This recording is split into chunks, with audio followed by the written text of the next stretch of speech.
This is Pixelated Audio, and you're listening to another expansion pack.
Welcome back to another episode of the bi-weekly video game music and retro gaming podcast, Pixelated Audio. We are your hosts. I'm Brian, and this is James. Hey. And today we have another expansion pack lined up for you guys, so hope you enjoy it. Yeah, and if you're new to the show, you might be wondering, what is an expansion pack? Basically, Brian and I listen to a lot of video game music, and we just write down tracks that we've come across we really enjoy and that we haven't gotten to do an episode on. Yeah, you learn something new, you might hear something new. Some of the stuff you might already know, so it's new to us. James picked a bunch of tracks. I don't know what his picks are, and I picked a bunch, and he has no idea what I got, so it's going to be fun for us to kind of discover stuff as well. Yeah, so that first track you heard was one of my picks, and it was called Metropolis Kid from Death and Return of Superman on the Super Nintendo. That's a pretty rad track. That guitar, it sounds like a car engine. Yeah, it's very grungy. I didn't expect it for the Super Nintendo. I thought maybe if I would have heard this track by itself, I maybe would have guessed Genesis. But yeah. No, why did you pick this track? I usually listen to the music on random when I have a chance. So I put the entire library on random, and this one came up, and it really kind of sparked my ear. I kind of was like, whoa, what is this? So I looked into it and I was like, oh man, the Death and Return of Superman. I never played this game as a kid, but I love Superman, and I was really into comic books, and obviously the Death of Superman was like one of the biggest comic series ever. Yeah. And so I didn't know they made a game based on it, which this is actually based on the entire Death and Return of Superman series. So throughout the game, you get to play as Superman, Superboy, Steel, Cyborg, and the Eradicator. So that's pretty cool. Yeah, I rented this game, and I just don't remember much about it. It must not have been all that great. So I played it recently, and it was pretty fun. It wasn't like an amazing. It's a 2D side-scrolling beat 'em up. It's not like amazing, but it's pretty fun. There was a lot of like alien type things that I didn't quite remember from. Was this in the arcades as well?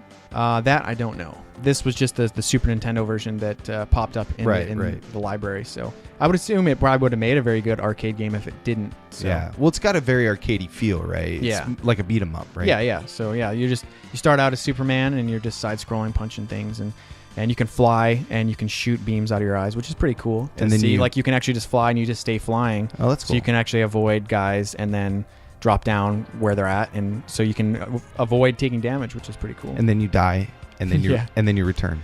Yeah, basically. Game over.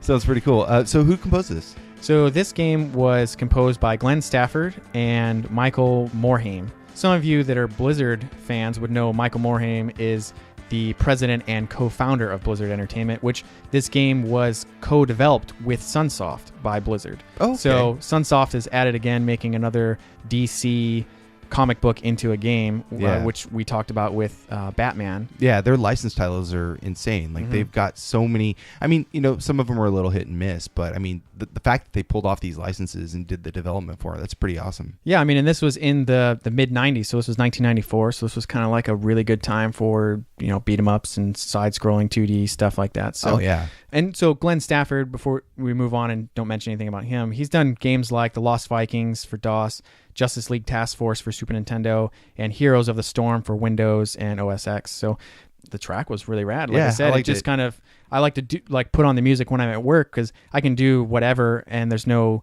lyrics, so it doesn't keep me from working on stuff. So Right. I'm in the same boat. I listen to a lot of game music throughout the day because it keeps me kind of focused on my, I like some kind of rhythm and melody in the background, but I don't like a lot of lyrics because I start kind of fixating on them, and it kind of throws me off, and because I'm looking at numbers and code all day long, so it's hard to kind of make a difference, in what I'm hearing and versus what I'm seeing, and I'm trying to keep those things separate. But yeah, I get what you mean. Yeah, so it was one of those tracks that just snapped me out of what I was working on, and was like, because I can get very, very focused on things. I've had people come to my office and come and stand next to me, and then they freak me out, and my desk faces the door of my office, so it's like I can get that sucked in. So for a song to kind of pull me out of that, just by hearing it, I usually will write those tracks down, and this was one. And normally what I'll do is I'll go back and listen to the rest of the album, and I really like the entire album to this game, but this track still was one that stood out to me.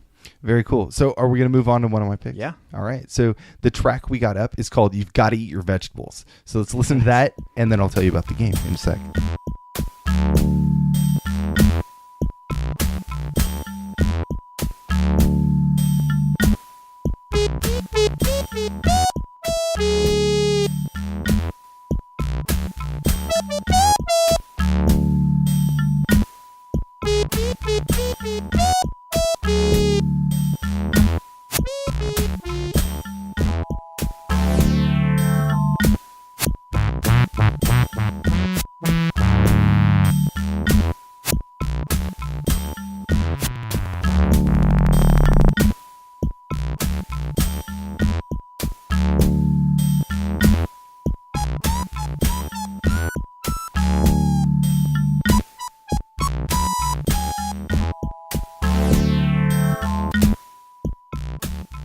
That was You've Gotta Eat Your Vegetables for Commander Keen's Secret of the Oracle, composed by Bobby Prince. Nice. Yeah, that was a sweet track. Yeah, I love how the track just takes its time. It makes you wait for the notes, which I thought was pretty cool, and it's so synthy, which is really neat. Yeah, and everything kind of comes in at its own pace. It just does what it wants to do, like you're saying. It's just kind of, when it wants to play a little melody here and there, it does. And when it wants to just go back into that, kind of bass line, yeah, whatever, just chill. I was trying to just listen to the game and figure out what it was. I've never played Commander Keen.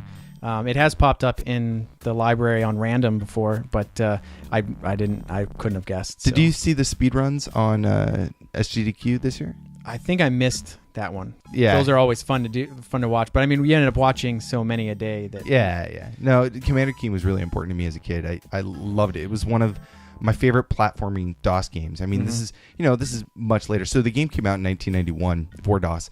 And I remember having the disc for this and just thinking like, wow, like this is like way more advanced than Mario. I was still a huge Mario fan, but I was like, whoa, this is way more advanced. But I mean, granted, this is 1991. This is, there was already a lot of stuff coming out. And this was, I think I played it on an EGA monitor at the time. So it wasn't like the most gorgeous color palette, but it does look really fun. The colors are really vibrant. If you've never played the game at all, it gets just kind of like a platformer. It does kind of steal the DuckTales like pogo techniques and stuff like that, but it's cool. You go into this overworld and you see different towns. You can go into them, and that's a level.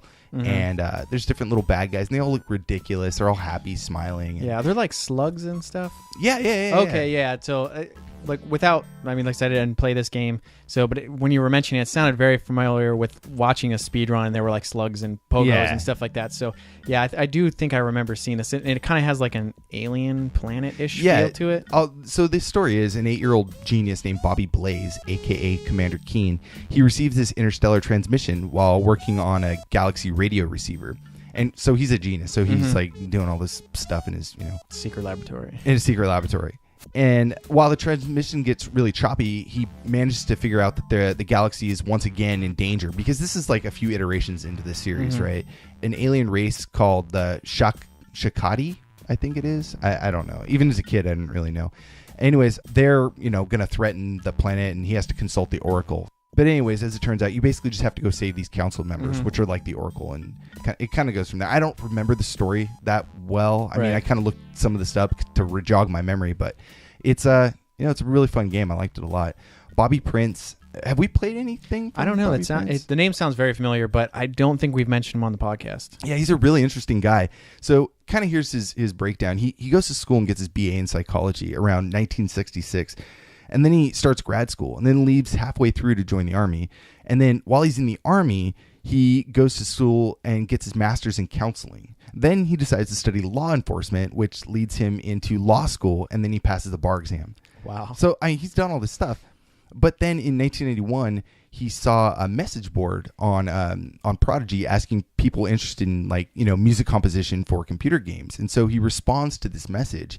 And then he was contacted by Scott Miller of Apogee. Mm-hmm. This kind of led him into talking to John Romero of id Software. And he ended up in this music career. And nice. This guy goes, what a transition, right? Yeah. He goes through getting his degree in psychology through the law school, the Army, and all this stuff, and now he's a composer. Yeah. So yeah, he's done a lot of stuff. He worked with id from 1991 to I think 94, 95, and he did Wolfenstein 3D and Doom. He did the music for Duke Nukem 2, Spear of Destiny, and Abuse. Abuse is a great game. I love that game. And he also did 2 other Commander Keen titles. So we've heard his stuff. There's tons of our his stuff in the library. We have random every now and then. I'm sure it pops up. But I heard this and it meant a lot to me. So I wanted to throw it in there. And that's just cool to hear his background and stuff like that. To see how he took a very roundabout route to getting to what he ended up turning into a career. So that's pretty cool. Yeah, maybe we still have a chance, dude. You can quit being an artist. I can quit being an engineer, and we can change our paths, change our histories. Nice. Anyways, I think you're up next. Yeah, so I'm going to play, my next track is going to be called Volcano Area 2 from a game called Dragon Spirit. Awesome. Let's check that out.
The track you just heard was Volcano Area 2 from Dragon Spirit on the TurboGrafx 16. Man, James. Yeah, you got to return your seat to the upright position. No, that was wild, dude. That was so good. Oh man, this track came on and just blew my mind. Like I was like, what? Like, and it turns out I've played some of the stuff that's related to this game, and I was just like, whoa, this track just insane. Yeah, I mean, Dragon Spirit, like, I know about the game. I just never really, I guess I never really soloed out the music and just listened to this track specific. It's so good, dude. Like, oh my God, what's going on at like a minute 15 where that organ solo goes off? Oh my God, dude. Yeah, It's I mean, so good. This track is so dramatic, and that pitch bending is so good. Oh my God, like, Yeah. I just, as soon as they do that, I melt. Like, I hear the pitch bending and I just melt. Oh man. I mean, I can really imagine someone just going to town, like just rocking out, like with their eyes closed, just jamming away, and this is so good. What I liked about that organ solo is that there sounds like there's little mistakes in there. Like, it sounds so like an actual person jamming away that like you can hear like the little imperfections, and it just sounds so wild. It sounds so cool. And then again at the end, there's that kind of like panning left and right. Oh, dude, wild track. There were so many cool things in this. I mean, I loved how it started out kind of slow, and then it just builds and builds and builds and builds, and it was just. I mean, I guess in the game you're playing on a dragon, so I guess if you're gonna write music for riding a dragon, like that's what it would be. Yeah, this is the music. This is basically dragon riding music. Yeah, totally. That's a genre in its own now. Yeah, so I mean, this track was composed by Shinji Hosoe, and I mean, this was his first game credit, was Dragon Spirit. Kidding. And no kidding. I thought we've talked about him on the show, but maybe no. I thought so too. We talked about it, but I mean, he's done some amazing stuff. So some of the games on his credit list are Final Lap 2, Dragon Saber, which is the arcade sequel to this game. There's Ridge Racer 1 and 2, Tekken, Street Fighter EX, EX2, and EX3, Bushido Blade, and Tetris Grandmaster, which, I mean, we've been talking about how amazing the music is for Tetris Grandmaster. Yeah. So, I mean, just stellar stuff. I mean, a huge list of great games. So much energy. The guy just brings it, like in this game. And you know, sometimes PC Engine stuff can sound really, really good, and sometimes it can sound really, really distorted, kind of scratchy, like this hum. At first, I was thinking, oh, maybe it's like the playback emulation. Maybe it just doesn't sound right. You know, I'll check my drivers and maybe try to tweak stuff, and it just doesn't change. Popping this game, I actually have this game on PC Engine. Nice. And you throw, you know, I haven't checked this game specifically, but you listen to a track and like a PC Engine game, and you throw it in the system, and you're like, you know what, that buzz, that hum is still there. That's actually in the game. There's nothing you can do about it. It's just how it is. And so this is just very clean all the way through. That doesn't have that staticky sound, and I think that's just amazing. Great pick, dude. Yeah, I mean, and one thing where when I found out that you're riding a dragon, like the bass to that song, it like the beat to it felt like a heartbeat. So it was almost like it gave me the impression that like I'm riding this dragon, I can feel its heartbeat. Yeah. So the game is a vertical scrolling shooter that was released in 1987 on the arcade first, and then came to TurboGrafx 16. Makes sense.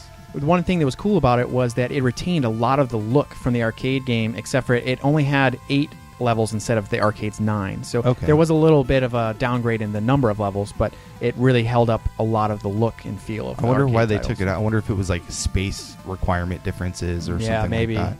But I have played this before, and it's been a while since I fired it up, so I couldn't tell you much about it, but I remember it being enjoyable for the most part. I don't know. Yeah, I mean, Namco did a really good job. So this game was developed and published by Namco. It was developed by NEC for the TurboGrafx 16, though. Okay. So it had a little bit of a different change there, but it was great to see that they kept everything that was faithful about the game. And I mean, this appeared on other systems too. It was on the Amiga, the Amstrad, the Atari ST, the C64, the X68000, the ZX Spectrum, and even the Famicom NES. So it got ported everywhere, which was really cool to see.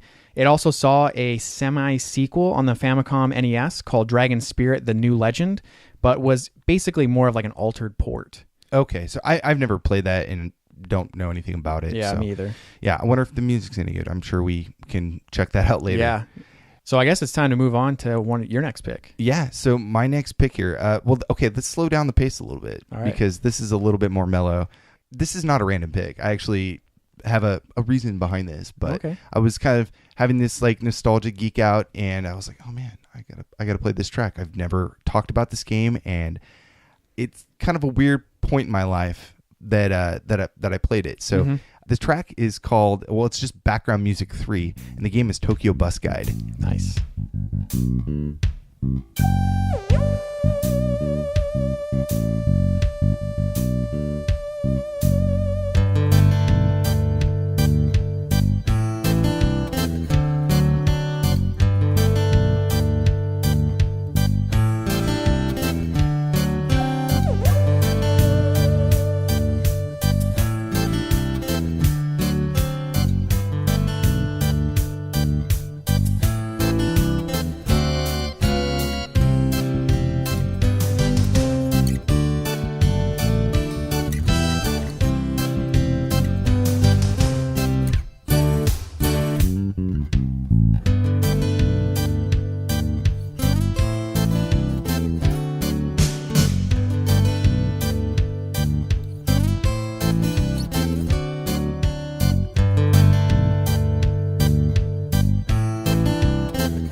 That was background music 3 from Tokyo Bus Guide for the Sega Dreamcast. Wow.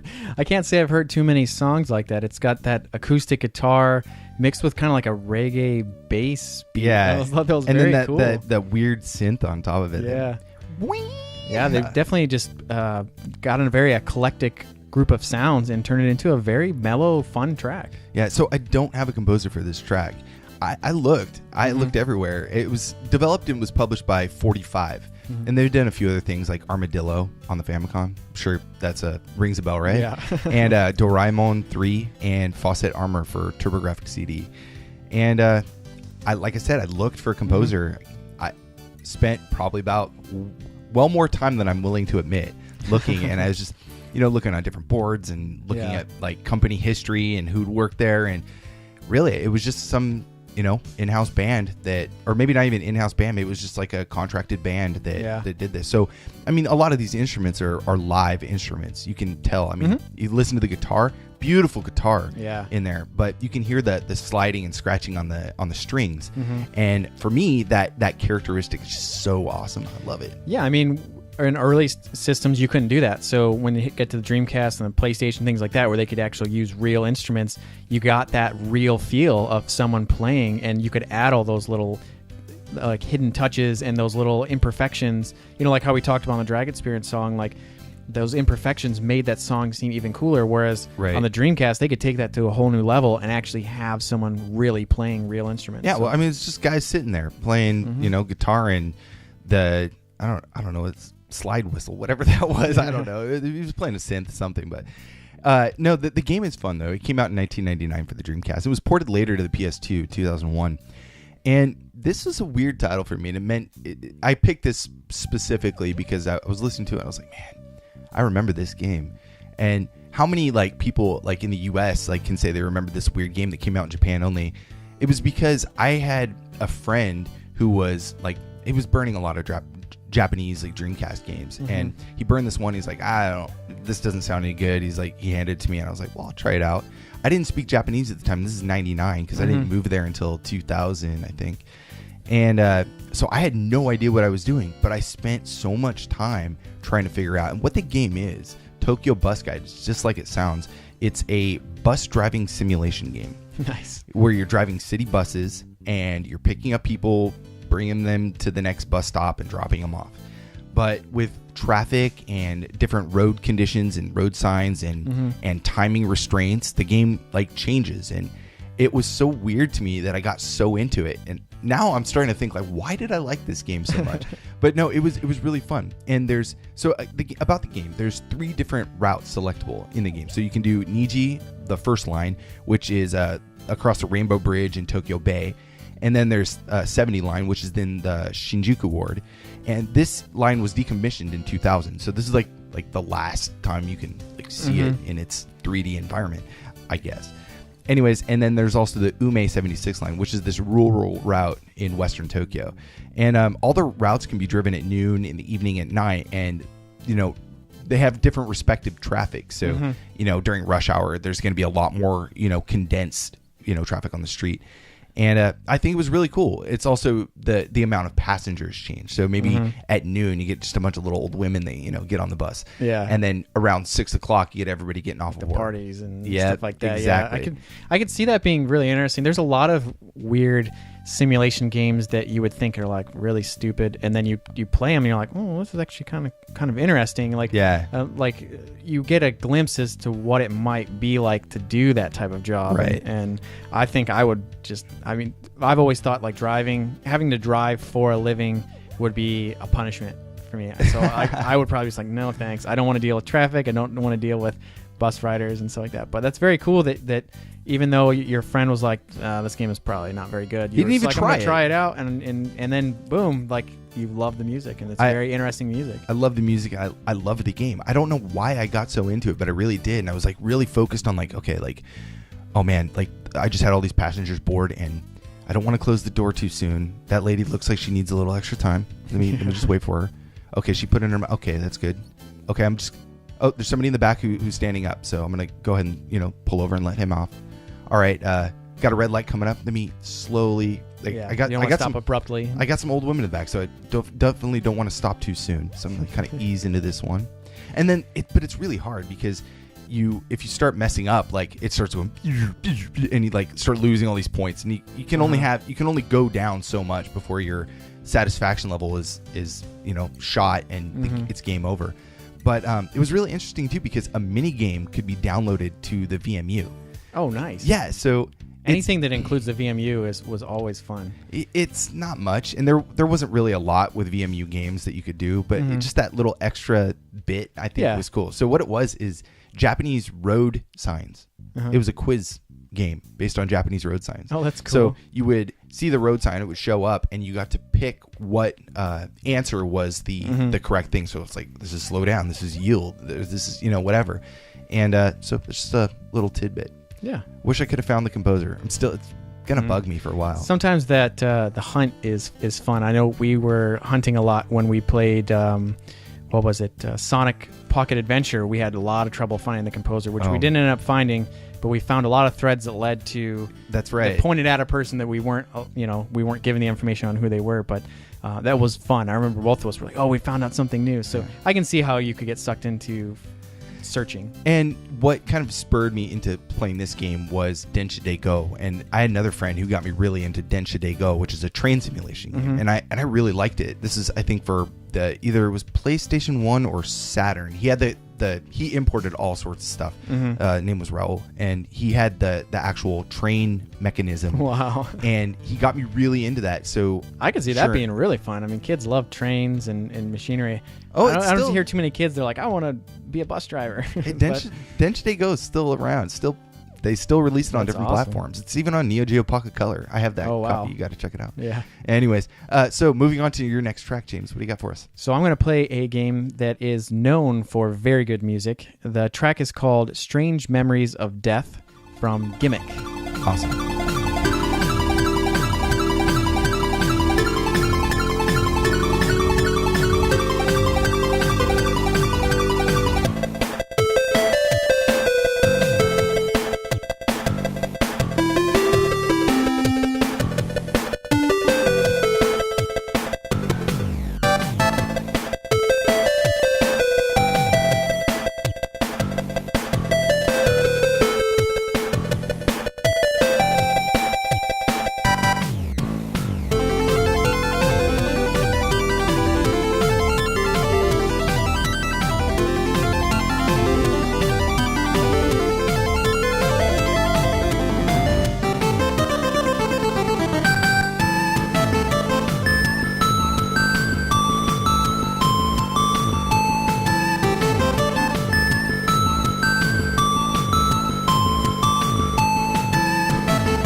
The track you just heard was Strange Memories of Death from Gimmick. Sorry to switch it back to something a little more intense. That was rad, though. I mean, you really hear all those extra channels. It's so rich, so clean. I mean, this game has developed a very cult following, I think, just in the last few years. I specifically for its music. And, I mean, relatively, when this game came out, it wasn't, I don't think, even popular at all. I mean, it didn't even come here, so. Right, yeah, I was actually looking into that, and I saw that it was a very interesting thing. I guess the Swedish game publisher or game retailer or whatever it's called, where they buy up the titles and then distribute. I guess a distributor. Okay. They bought up the rights to it, and then it was just so unpopular that it didn't really go anywhere else. So I guess there is a European version, but it sold so poorly, and it was in such limited stock that it's like super sought after. It's like incredibly rare. Yeah, they called it Mr. Gimmick in Europe. Yeah. Right. Yeah, so it was just like something I'd never heard of, and I was like, oh man, I really heard this awesome track from Gimmick, and you were like, oh yeah, Gimmick has amazing music, and I was like, okay, cool. So I looked into it more, and I thought the story was a little bit interesting. It has like a Toy Story feel to it. Like, yeah. Have you played it? No, I've never played it. I haven't popped it on through emulation or anything, which I want to, especially after looking into it. It's okay. It's okay. I mean, it's a platformer. It's not what I expected with hearing the music. But, yeah, I mean, so I guess this little girl gets a doll, and she loves it, and all the other dolls kind of get jealous. So they steal the girl and kind of take her to this other dimension. So the little guy that you play as, which kind of looks like a green Kirby with a unicorn horn. I guess his name is Yumataro, and so he goes and saves her. So he becomes the little hero. So I expected something not so cute-ish looking, because it's this little puffy guy with a horn, trying to save this girl. But it looks clean. It looks fun. So I do want to try it out. Have you seen the box art for this game? Yeah, it's horrible. I thought it was interesting. It has like this clay look to it, like it has a 3D look to it. It looked more like a not necessarily box art, but more like an arcade flyer. To me. But I thought it was interesting. I mean, he's like this cute little like South Park looking guy. Yeah. So why did you pick this track?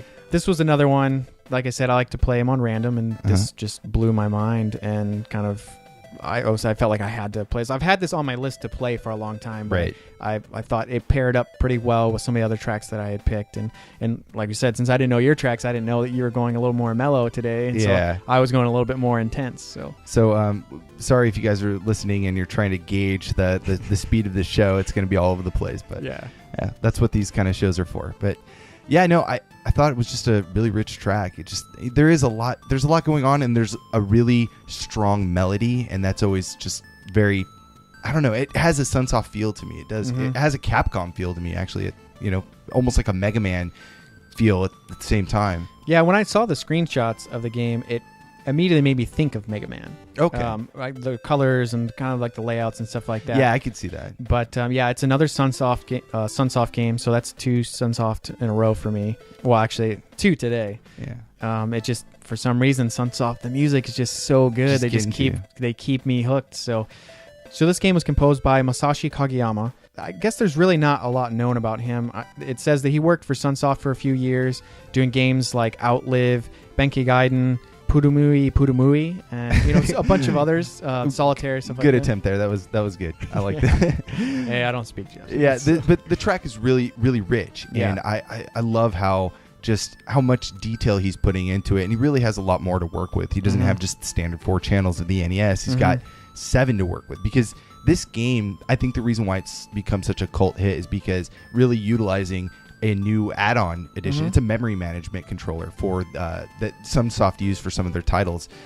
Maybe it was only this game. I have to double check on that, but it's a Yamaha YM2149 PSG, and it adds 3 different channels, and that just gives you so much more complexity and more depth to these simple NES tracks. So I think that's why stuff like this can sound almost like a modern chiptune in the sense that it has so many more channels to work with than what we're used to hearing. Yeah, that kind of blew me away when I saw Famicom NES. I was just like, wow, this sounds so nuts. Like when I put it on random, I thought this was maybe like a modern indie game or something like that. Someone doing some chiptune sounds, but just had no limitations for channels. And I mean, when I saw 1992, I was like, whoa, this is nuts. So I can definitely see why this game has a huge following for the music, because this was just insane for 92.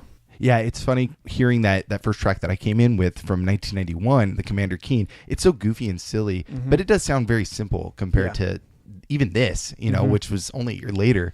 There's so much more complexity in it, and I think it was an awesome track. Anyways, are you ready for my next pick? Yeah, I'm excited and ready and waiting. Okay, so I had a few that I was kind of debating on, but I think I'm going to go ahead and go with this title. It is the title theme, and it's from Yoshi Touch Go on the Nintendo DS.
You just heard the title theme from Yoshi Touch Go, or Catch Touch Yoshi in Japan, and it was composed by Toru Minegishi, Asuka Outa, and Kazumi Totaka. You're really digging that acoustic guitar and kind of mellow sound today. I think when I was like planning out the songs I wanted to play, I was in a bathtub and just like soaking in some hot water and Brian Touch Go. Yeah. Oh no. Oh, but no, it's a rad track, and I loved this game. Yeah. I played on. I mean, I spent so many hours playing this game. It was a really fun one. I don't know if you ever got a chance to try it out, but no, I'm kind of trying to play some backtrack on catching up on DS games. That was a system I'd never had until recently, so I only have a handful of games that I've played. Right. So. Well, you should borrow this one because I still have it, and it's great. Nice. I picked this track because again, it's just had a mellow vibe. I love the strings in the guitar. The whistling is always welcome for me when it's done right. It's not so unlike Wild Arms we had real person whistling. This is sampled, and so it doesn't have the same charm, I think, with having a live person with like the the minor flaws and like the wind blowing out of the mouth. Kind of, you can hear all these imperfections, but these realistic sounds that are just generated naturally. But it still sounds really clean. It's really polished. Yeah. This track itself was actually just a remix from Yoshi's Island. It's the music box theme from Yoshi's Island on Super Nintendo. So I connected with this track right away when I played this game. I was like, oh man, this is I know this from somewhere. Familiar, and I couldn't put the two pieces together, and then I realized, oh yeah, this is just another Yoshi game. But no, it's a great track, and I love the kind of accompaniment on the guitar with the whistling and the other piano and the other instruments, and the drums or the percussion kind of keeps the beat a little bit more upbeat and the movement going. It's a cool one. Yeah, it felt very happy and bright and sunny to me. The whistling to me, I actually really liked. I thought it was very sampled, but I thought that gave it a feel of almost like a bird instead of like a person. So to me, it kind of added to the feel of a Yoshi game where it's very kind of fun, and I could see it as almost like how Disney uses birds, and they're like it's something great, and it adds like character to it, and right. So I could see that in a Yoshi game, and I thought this felt very Yoshi-like to me. It was very fun and kind of mellow and but very, very well done. I mean, like you were saying, a lot of these instruments they go together so well. Right. The way that everything was written and the progression was just really well done. It's very tight and clean. Right. And I mean, it didn't have a lot of those flaws like we've talked about in some of the other tracks, but I thought it was very, very well done. So that didn't feel just like mechanical and dead. It was very felt very live. fun. Yeah. And all these Yoshi games are really, that's the mood that they want to set. You know, Mario games and stuff in general are usually really happy, but Yoshi does have its own kind of tone to it. They're a little bit more laid back, a little bit more chirpy, and like you said, they do have a lot of like bird, I guess, nature sounds that are thrown in, and it's just it was a fun track. I could listen to it over and over, and we actually played it a few times. So yeah, it's a cool track though. The composers, Toru Minegishi, he's the main composer of The Legend of Zelda: Twilight Princess, and he's worked with a ton of other composers at Nintendo, like Pokemon Stadium, Mario Artist, Animal Crossing, Mario Sunshine, Majora's Mask, Wind Waker, Phantom Hourglass, Spirit Tracks, Mario Kart 7, Mario 3D World, Mario Party 10, Splatoon. I mean, there's too many. I already read off way more than I should have, but he's just done so much stuff, and it's a phenomenal composer. He just knows how to have fun with the instruments, knows how to make, I guess, like your childhood kind of comes out. And I was already, I think in college when this game came out, and it just brought me back, and it was like, whoa, this is so happy. It kind of reminds you of like playing outside during the summer. But like those games, I mean, there's a variety of sounds that are coming out of those games. Like not all of those are very bright, happy, sunshine sounding games. But so it shows that he has an amazing talent across a large variety of sounds, and all those games are pretty much known for having amazing music. Yeah, there's two other composers. There's Asuka Outa, and she also worked on a ton of games at Nintendo with a bunch of her coworkers. So some of her titles include the Spirit Tracks, Zelda Spirit Tracks, Wii Fit Plus, Mario Kart for Wii, Super Smash Bros. Brawl. I mean, everybody's worked on Smash Brothers games at one point. New Super Mario Brothers and Zelda: The Four Swords Adventures. So a lot of other, I mean, all these Nintendo composers, we know all their stuff, and it's like every time we talk about one of them, it's like, oh man, they've done such amazing stuff. Well, they've all done amazing stuff. Nintendo doesn't put out very many duds. Like pretty much all their games are hits. So anyone that's worked on anything, they're going to pop up. And then of course, Kazumi Totaka, we talked about him. That's Mr. KK Slider right there. And just a ton of stuff. I mean, we've already talked about, in fact, we talked about it on the last expansion pack. I think with Kevin. That's what it was. Yeah. So a ton of stuff, awesome soundtrack. All the songs in this game are just really fun. The game itself, it revolves around Yoshi and Baby Mario and Luigi, and it makes use of the touchscreen and the microphone on the DS. So it's a really simple like arcade game if you haven't played it. It's basically just you trying to improve on your own score. There's not really like this deep complexity and like levels and levels. It's really just you enjoying one. It's what you would see probably today in like an iOS kind of style game where it's a very arcade-like experience. You just try to get a better score and outdo yourself. But it's really fun because you can like walk around. So Yoshi continuously walks forward and use the stylus to draw little cloud paths. And he kind of follows those around. So it's a lot like the new Kirby game. Yeah, Rainbow Curse. Curse, yeah. It's a lot like that. And Yoshi can throw eggs at enemies, and he can, you could blow on the microphone and all the clouds will disappear. Oh, wow, cool. Yeah, so it's really cool. You can get like different chain attacks and use the stylus to draw where you want to shoot the eggs at enemies. So there's all these little kind of micromanaging things that you have to do while Yoshi progresses forward. And it just made it to be a very fun, enjoyable game to just pick up anytime and play. And I loved it. So yeah, it definitely sounds like something I would be into messing around with. Yeah. Anyways, let's move on to your track. I think it's your last one. Yeah, this is gonna be my last one. So unfortunately for you listeners, I'm going to switch it back up to something a little bit more intense, and we're going to go with an Amiga track. So the track is called Hip 7 Intro Credits from Lethal Xcess.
You just heard Intro Credits 1 from Lethal Xcess on the Amiga. Wow, dude. That 8 minutes was a wild ride. Yeah, I mean there was probably like 5 or 6 songs at least in that. Yeah, one you could have just done all your picks on that one and been fine. Play different sections. Just broken it up. Yeah, I got this really. I was writing down. I was thinking in my head like, okay, what does it sound like? And it started off. I wrote down. Let me see here. I wrote down 80s Juicy Fruit commercial. You love that Juicy Fruit commercial. Yeah, I don't know what it is. It's been in my head for a year. But I imagine like these big puffy pink shirts, like ski shirts and like some tight white ski pants and people just bolting down the hill.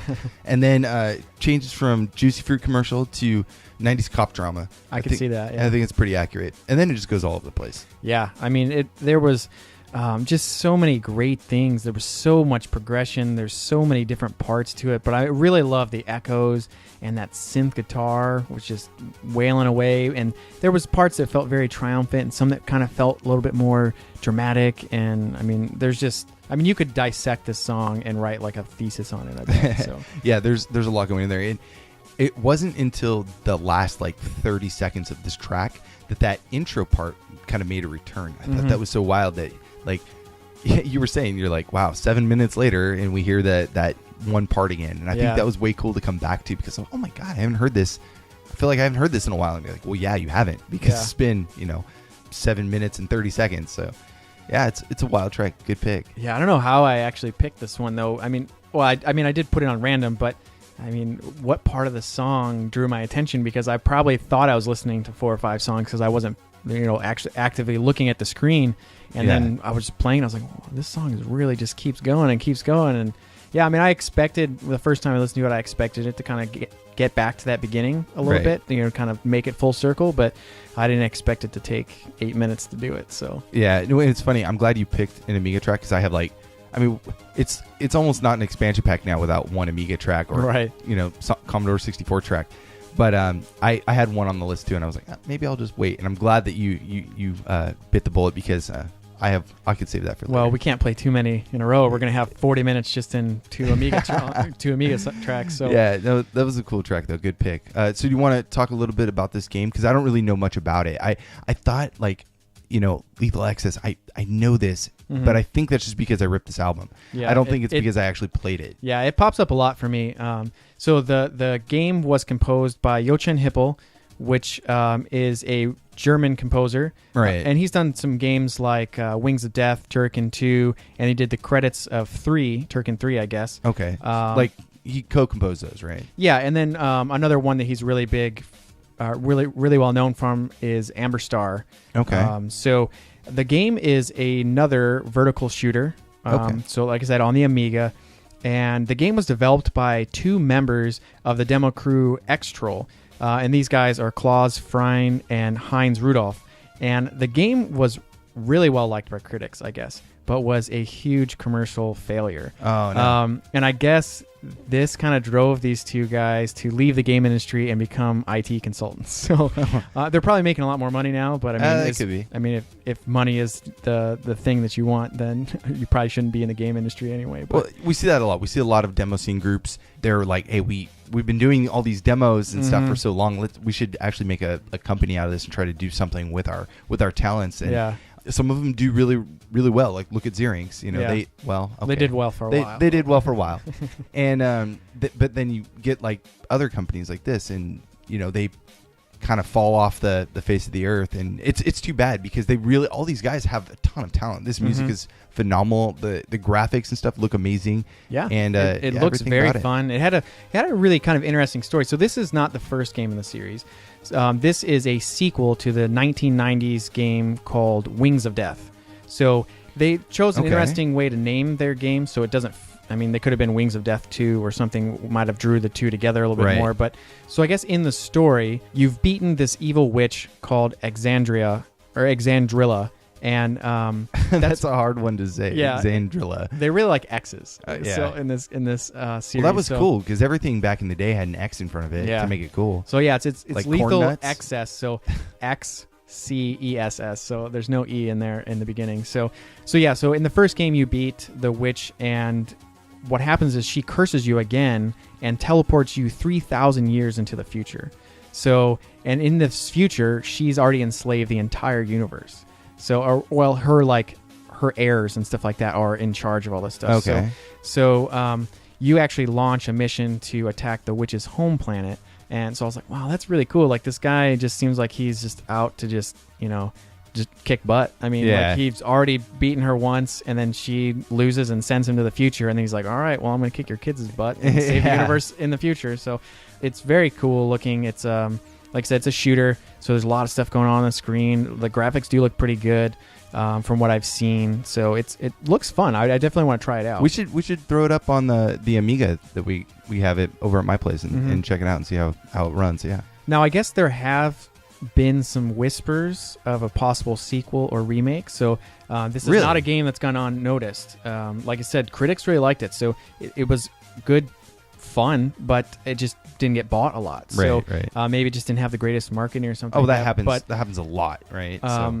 So I was thinking, man, if they do a sequel, they need to bring Hippel back to do music for it. That would be really cool. That would be wild. It's like how Barry Leach had kind of his return with Horizon Chase.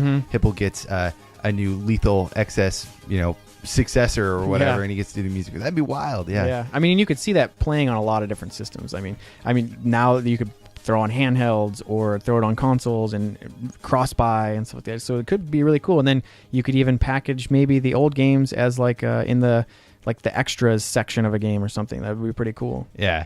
Anyways, I think it's time for our last track. It's my last pick, actually. And I was kind of debating between a few, and I think I'm going to stick with the one I originally tended to go for. So it's a track from a game called Lock and Chase on the Game Boy. And this is one of my first Game Boy titles ever. My mom got this for me. She was like, she didn't want me to get a lot of violent games. She did, but she didn't want to get me only violent games. Right. So she was kind of looking at, something that would be a little bit more, safe and wasn't so like just brutal massacring and stuff like that. She wanted me to kind of change my way of thinking. And so she took me to Toys R Us, and I don't remember what the reason. Maybe I had surgery or something. It was like a present for that.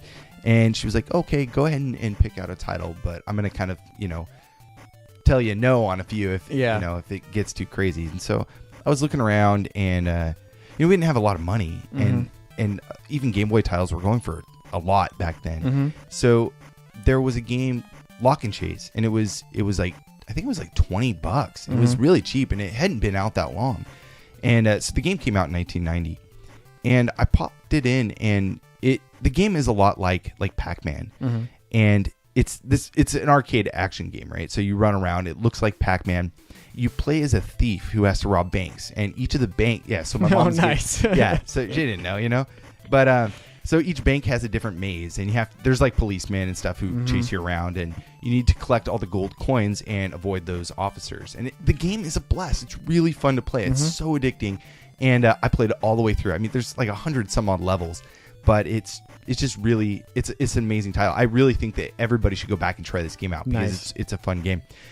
This track means so much to me because of that experience and the music. My mom even played this game. She'll be able to recognize some of the music too. That and probably like Bugs Bunny's Crazy Castle and the Tetris music.